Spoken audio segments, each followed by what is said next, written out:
आई हम शंभू बाबा तमाम भोजपुरिया भाई के दसों जोड़ के प्रणाम करतनी, गोर लागतनी। आ रउआ लोनी से ही खुशखबरी सुनावे जातनी हम ये दीपावली के शुभ अवसर पर बहुत सारा दुलार प्यार हम देतनी तमाम भोजपुरिया भाई के।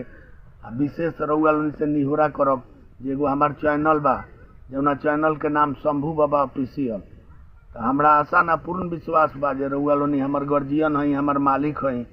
ये खाली जरूर लाइक सब्सक्राइब करब, बटन दबाएब, आई चैनल के जरूर देखब शंभू बाबा ऑफिशियल।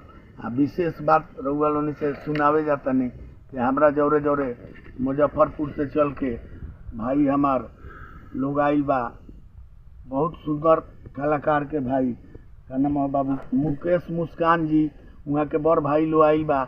यू सब भैया लोग के हम प्रणाम करब।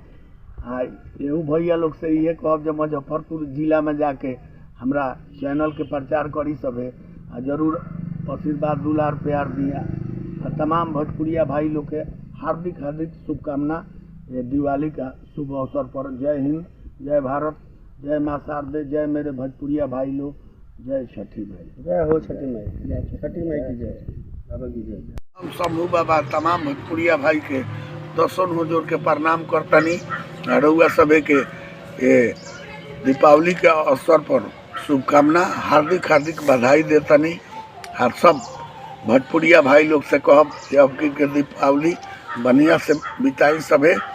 छठ पूजा दीपावली के अवसर पर शंभू बाबा के तरफ से तमाम भोजपुरिया भाई नर नारी बूढ़ जवान लड़का सयान माता बहन के सबका के प्रणाम करतनी। विशेष रउआ लोगन से एगो खुशखबरी दब, हमार चैनल बा शंभू बाबा ऑफिशियल, ए पर ध्यान दिया, एकरा के लाइक करी, बटन दबाई, सब्सक्राइब करी।